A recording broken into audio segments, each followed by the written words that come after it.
Oh hey, what's up friends? This is a segment that I am deeming overhyped or underhyped. If you think I stole this from Gary V, you would be right. John Tortorella versus Pierre-Luc Dubois. Auston Matthews' fashion sense. The Vegas Golden Knights all gold jerseys. We got McDavid, we got Matthews, we got Eichel, a certified G, a bona fide stud, and you can't teach that. Should we go back to the 2020 postseason? I just ramble and ramble overhyped. It's just a little rich for my tastes. That's why underhyped. The Gary V stans know what I mean when I say that. I mean, it's gold, properly hyped. I don't even know if that makes sense.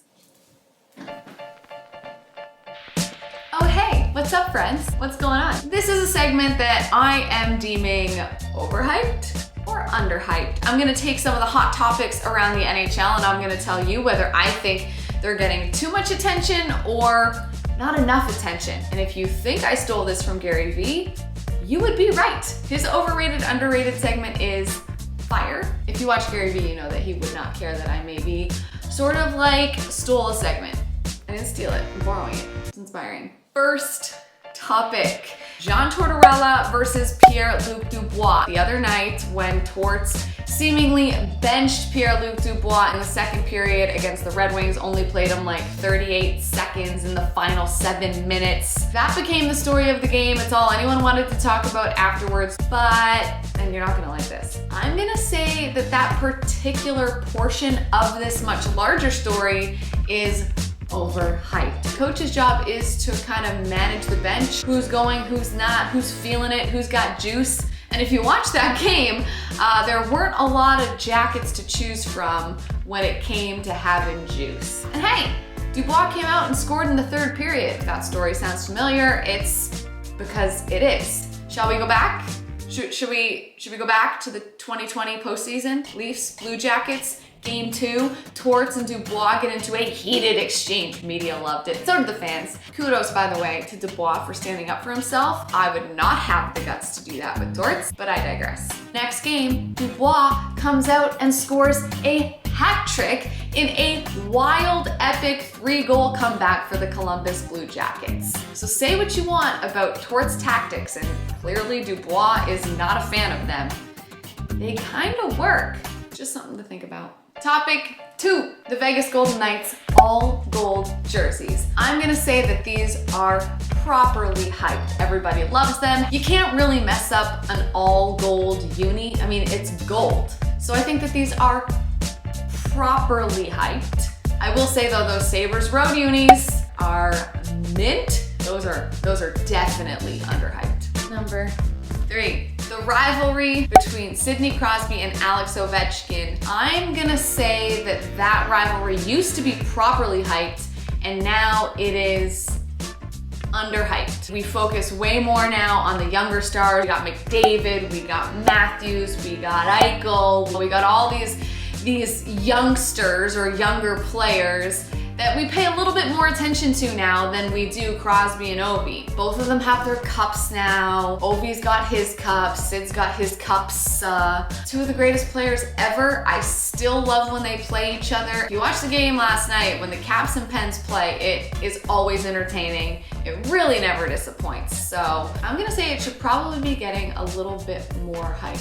Number 4, Auston Matthews' fashion sense. While I respect Auston Matthews and his taste for fine threads, I am gonna say that his style is slightly, and by slightly I mean wholly, overhyped. It's just a little rich for my tastes. It's not relatable style. It's not style that the majority of us peasants can relate to or feel like we can rock. So for that reason, I'm gonna say that it's overhyped. I'm much more partial to Willie Nylander's style. Now that's a style I can get behind. That's a style for the people, you know what I'm saying?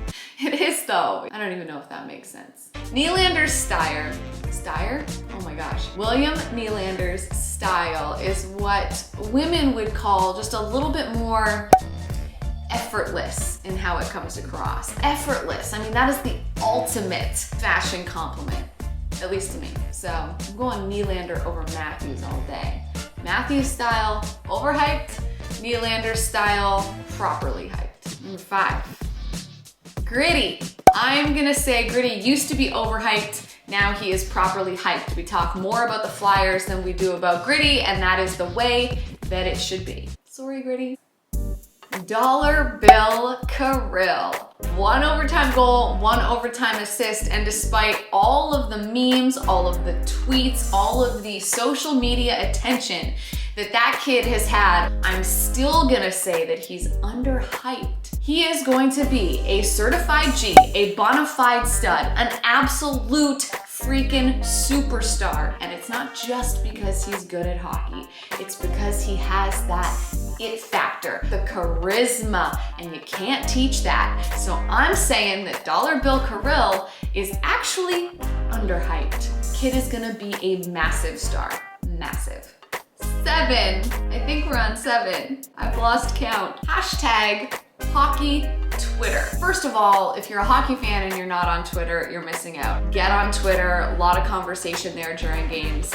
And I'm gonna say that hockey Twitter is underhyped because I don't think a lot of people know about the hashtag. In fact, I often forget to include it. Also, I find in terms of hockey discourse and conversation, it is a much more positive space when you use that hashtag than other areas of interest that we talk about on the internet. So, underhyped. 8. Final topic. Bobby Ryan has scored 4 goals in 3 games to start the season with the Detroit Red Wings, and this is so underhyped, it's not even funny. Some people are talking about it, but in terms of national media attention in the sport, this is so underhyped, it makes me a little sad. I went on the internet this morning, okay? He scored that 4th goal last night. I'm filming this on, what day is it? Wednesday morning, okay? So he scored his 4th goal last night. I go on the internet, okay? And I go to 3 or 4 different major hockey websites. Only one of them had Bobby Ryan as a headline, and it was like 7th or 8th on the list. One website, it was nowhere to be found. It wasn't in the headlines, it wasn't on the main video that was playing, or in the 3 below that you could scroll through. Another one, couldn't find it unless you scrolled. Like, the Bobby Ryan story is such a good story, and yet I had to search to find it on these major sites. That's why it is underhyped. In my opinion, this is one of, if not the feel-good story of the season in terms of an individual player and their performance out the gate. He is your early season goals leader. The guy hasn't scored 20 plus since 2015. I think this is the year he does it. I love this story. If you listen to him speak, he's so accountable for his life. He's so accountable for his play. He's already talking about Stevie Y and their relationship and why he chose Detroit. His whole motivation right now is that he wants to prove that he can still play in somebody's top 6. And yes, the Red Wings may have been the laughing stock of the league last year, but they won't be this year. And Bobby Ryan is going to be a major reason why I love this story. It is proof that talent and stats and all of that are one thing, but sometimes you bet on the person and it pays off. And I think that's what Steve Yzerman has done here. He has bet on the person, and Bobby Ryan is going to have a massive year, I hope. And I just think it's amazing. Not getting enough attention. It deserves more. Boom. All right, that does it for my first ever edition of Overhyped or Underhyped. Hit me up in the comments, let me know what you agreed with, what you disagreed with. I'm sure there'll be plenty of people who disagree, but most importantly, I wanna cover what you guys are talking about or what's important to you. So I appreciate you so much. Thank you for watching, and I will see you next week. Shout out Gary V, thanks for the inspo. This is me executing. The Gary V stans know what I mean when I say that. I'm so bad at the goodbyes. Like, I just ramble and ramble through the goodbyes, but we're done here. It's over. I'll see you next week.